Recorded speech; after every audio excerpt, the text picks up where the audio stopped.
Hola, buenas tardes. Hoy es miércoles 6 de marzo y vamos a comenzar la clase de hoy correspondiente al ámbito social al nivel 1.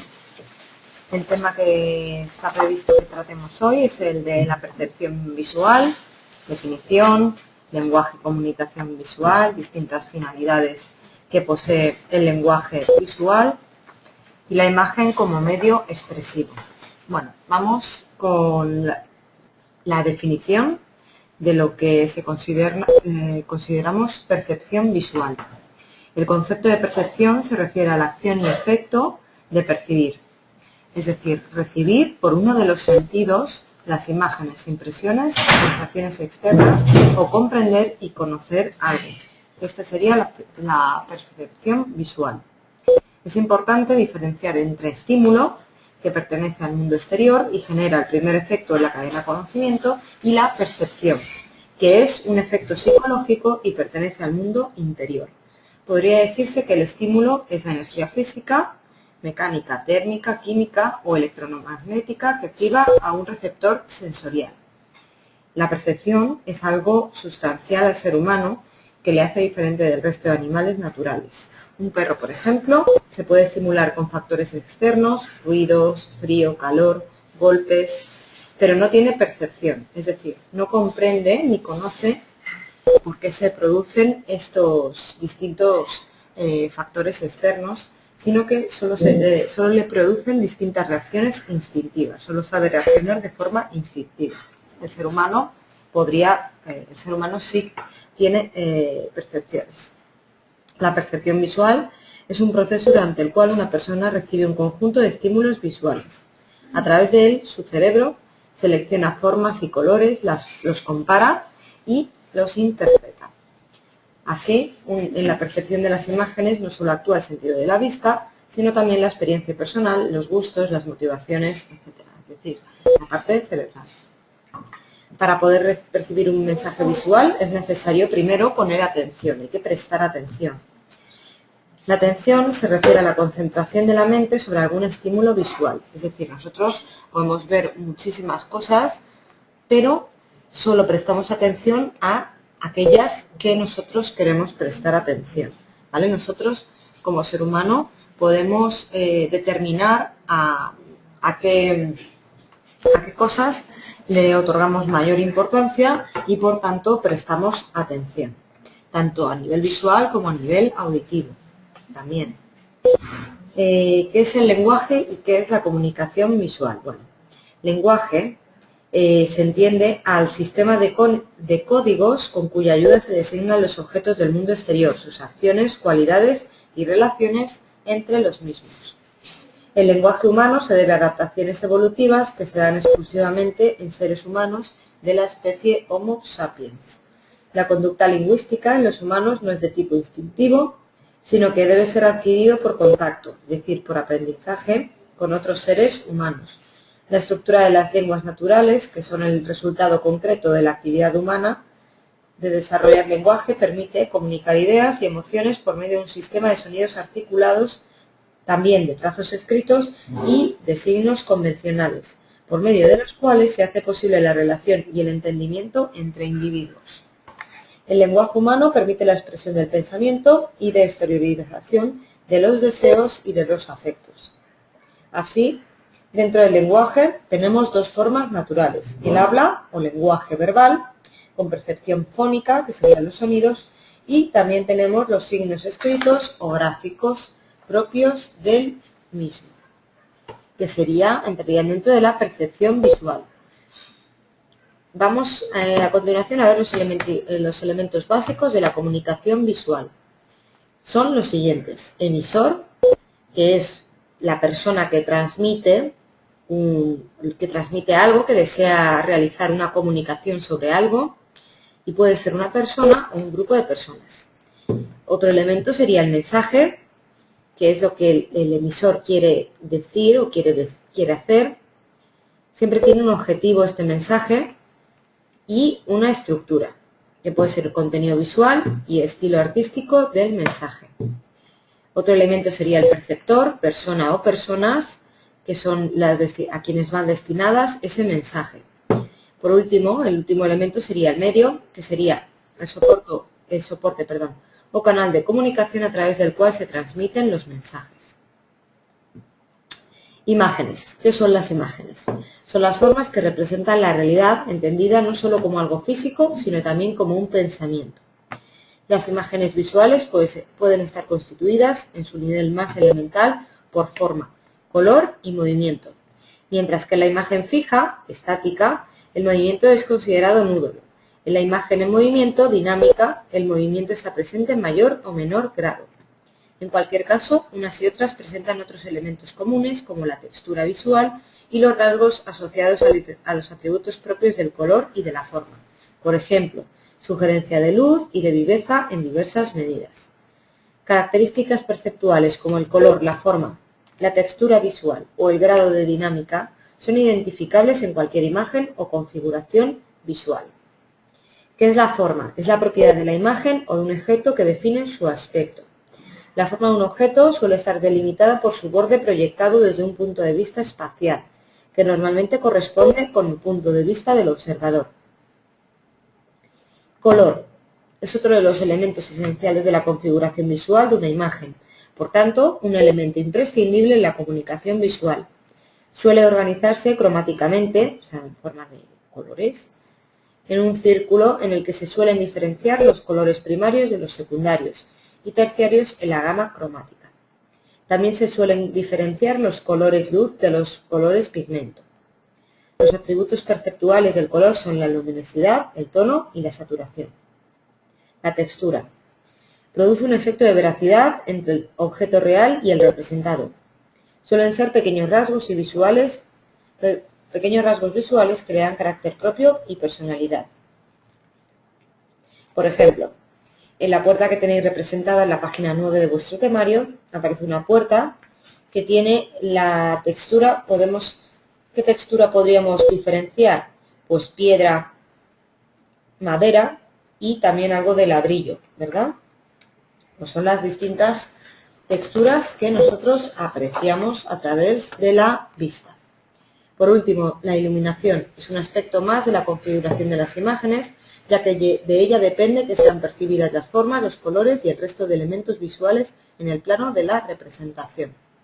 La luz existe implícitamente en la representación, pero también es sugerida a través de la relación de contraste de sombras proyectadas y demás recursos visuales que sean representados. Vamos con otro punto, las finalidades informativas, comunicativas, expresivas y estéticas del lenguaje visual. Finalidad informativa.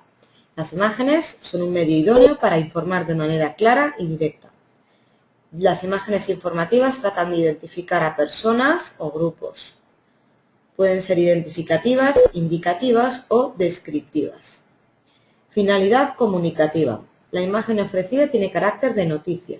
Se emplean sobre todo en los medios de comunicación, prensa, televisión, radio, etc. Finalidad expresiva o exhortativa, que es la de mandato.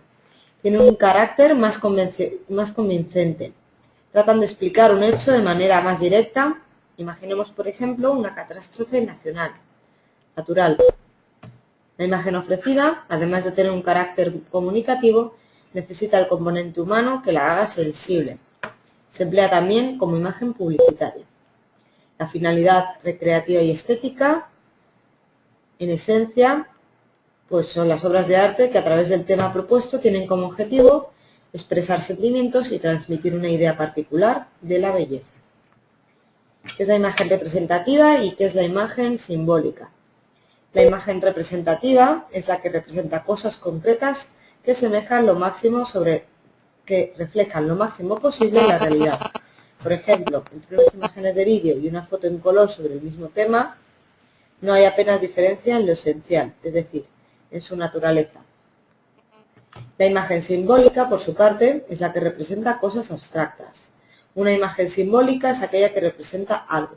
Por ejemplo, una paloma blanca con un ramillete de olivo es el símbolo de la paz, o una hoz y un martillo simbolizan el comunismo. Los posibles significados de una imagen. Definidas y diferenciadas las imágenes representativa y simbólica, Vamos a ver a continuación los posibles significados de la imagen en base a los siguientes postulados. El grado de iconocidad o abstracción. Significa el valor de identidad de lo representado con respecto de la realidad. Una imagen será puramente icónica cuando muestre un fragmento de la realidad tal como puede aparecer ante nuestra visión normal, bajo aspectos simples y cotidianos. Iconocidad es sinónimo de realidad. El grado opuesto sería la abstracción. Se dará cuando lo representado se muestre distinto a la visión ordinaria de la realidad, alterada por un punto de vista o una óptica distinta a la de nuestra visión natural, o la forma distorsionada por la fragmentación, el color, la perspectiva, etc. Bien. Pasamos al siguiente punto, sería el grado de sencillez o complejidad. La cantidad de elementos que conforman una imagen, su estructura y su composición determinan su sencillez o complejidad. Desde el punto de vista de la percepción visual, la inclusión de más de 4 elementos que difieren en color, forma y textura no permiten observar la imagen de una sola mirada, y decimos en este sentido que una imagen es compleja conceptualmente. Si además los elementos que aparecen tienen una relación significante igual o parecida, la complejidad de la imagen aumenta también. Siguiente grado, monosemia o polisemia. Diremos que una imagen es monosémica cuando, ciñéndonos a la mera descripción de lo que representa, expresa un único significado con un sentido claro, emitiendo un mensaje sencillo y directo. Cuando el significado de la imagen no se reduce a la mera descripción y es más complejo y podemos intuir otros posibles significados, se habla entonces de imágenes polisémicas. Por lo general, toda imagen posee un grado mayor o menor de polisemia. ¿Vale? Tenéis dos imágenes en la página 12. La primera, aparecen 2 limones, ¿vale?, colgados de la rama de un limonero. Solo se centra en los 2 limones, se ve una parte de la hoja. Esa sería una imagen polisémica, monosémica, representa simplemente un limón. Sin embargo, abajo tenemos una imagen por todos conocida, es la del toro de Osborne, que sería una imagen polisémica, porque hace referencia no solamente a que es un toro, sino a que es un anuncio del famoso brandy español de Osborne. Grado de impacto. Hace referencia a la mayor o menor intensidad emocional con la que un mensaje gráfico puede ser recibido por el espectador. El grado de impacto, que evidentemente también es visual, puede deberse al contenido emitido por la imagen, pero también al grado de calidad y originalidad de la representación. Por último, dentro de este apartado, vamos a ver los estereotipos. Son modelos que se repiten de manera recurrente y cuyo significado es muy simple y directo, así como universal. Tienden a simplificar de manera abusiva la realidad que representan, estableciendo categorías homogéneas de criterios, conductas, expresiones o formas de entender la realidad. Vamos ahora con el siguiente punto a tratar dentro de este tema, que es la imagen como medio expresivo. Como sabemos todos, hay un lema muy famoso que dice: una imagen vale más que 1000 palabras. ¿Qué significa esto? Pues que frente a un texto escrito, una imagen tiene muchísimo más valor de percepción que un texto. Por lo tanto, la imagen como medio de expresión es en la actualidad lo más óptimo. Para que una imagen sea expresiva debemos basarnos en 3 etapas. Primera, la consideración de las características tecnológicas de cada medio. Segunda, el estudio de los procesos, las variantes discursivas posibles y las resultantes de su combinación. Y tercera, el diseño de mensajes. Si bien el vídeo, la televisión y el digital son los centros de interés principal de la materia, trabajamos con otros medios del sistema de comunicación audiovisual, como puede ser la fotografía, la historieta o el cómic. considerando sus características propias y los códigos compartidos entre sí. Vamos con el último punto de este tema de hoy, análisis del lenguaje visual y plástico a través de obras de arte representativas. Desde las primeras representaciones pictóricas del arte rupestre hasta nuestros días, el lenguaje visual como tal ha ocupado una parte importante dentro del arte. Vamos a centrarnos a continuación en el siglo XX y XXI, con una serie de muestras, ¿vale? ¿Qué es lo que conviene que sepamos de aquí? Bueno, aparte de un poco la definición que voy a decir yo ahora de cada movimiento pictórico, sobre todo pues quedarme con las imágenes, ¿vale?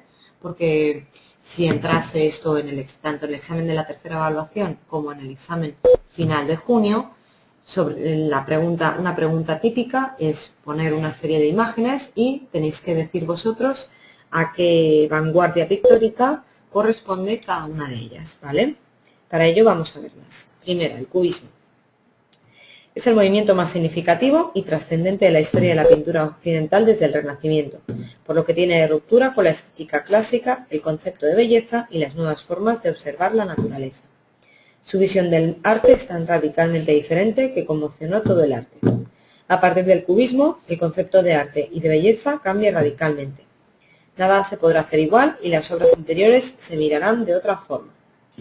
El cubismo lo que hace es presentar los objetos tal y como son concebidos por la mente, no como son vistos por la realidad. Se trata, por tanto, de una percepción abstracta plena, ¿vale? Tenéis ahí una pintura cubista en la página 14. Según el creador de este cuadro, que vemos ahí, pues vemos a un señor pintando, a lo mejor es un retrato autobiográfico del mismo pintor, y lo está pintando no como es en la realidad, sino como lo percibe la mente. En este caso, el pintor ha considerado que la mente percibe esa imagen de esa forma. Siguiente vanguardia, el futurismo. Surgió en Milán, impulsado por Filippo Tommaso Marinetti. Buscaba romper con la tradición, con el pasado y con los signos convencionales de la historia del arte.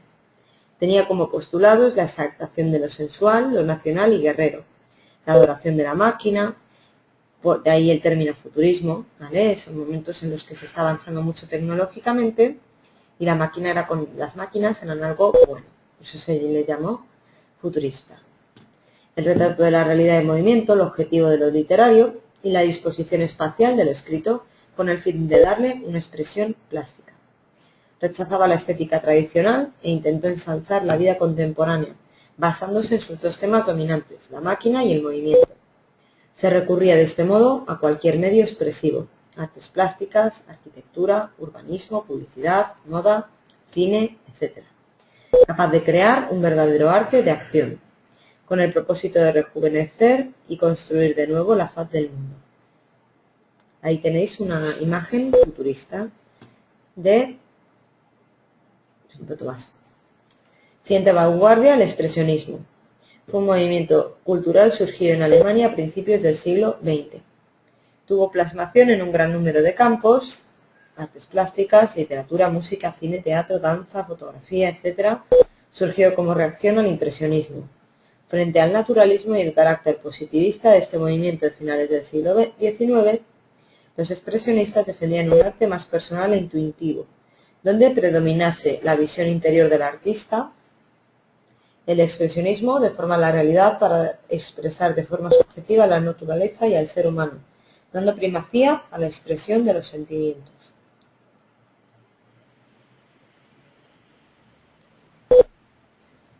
Con sus colores violentos y su temática de soledad y de miseria, el expresionismo reflejó la amargura que invadió a los círculos artísticos e intelectuales de Alemania prebélica, así como de la Primera Guerra Mundial y del periodo de entreguerras.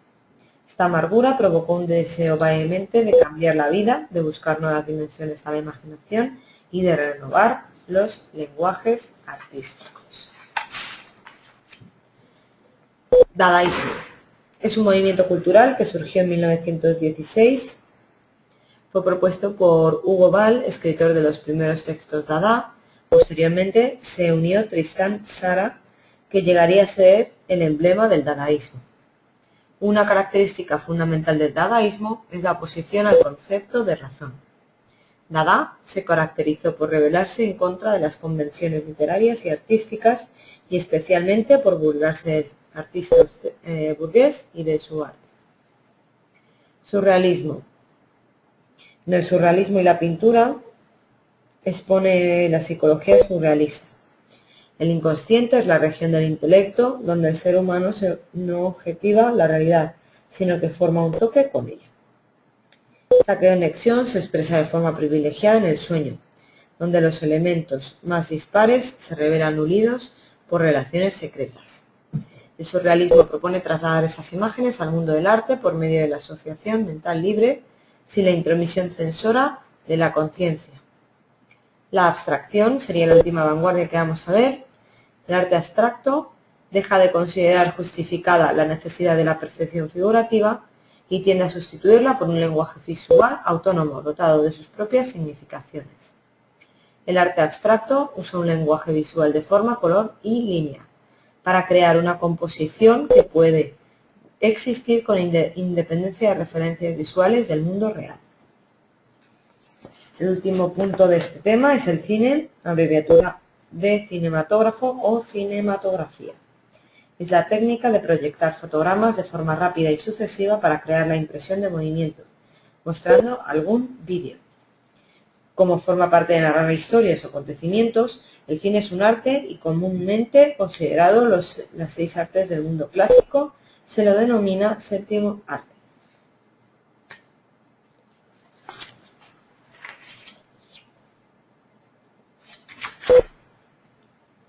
La historia del cine comienza el 28 de diciembre de 1895, fecha en la que los hermanos Lumière proyectaron públicamente la salida de obreros de una fábrica francesa en Lyon, la demolición de un muro, la llegada de un tren y un barco saliendo del puerto fueron obras posteriores. Georges Méliès profundizó por primera vez en el hecho de contar historias ficticias y quien comenzó a desarrollar las nuevas técnicas cinematográficas. Sobre todo en 1902 con Viaje a la Luna y en 1904 con Viaje a través de lo imposible.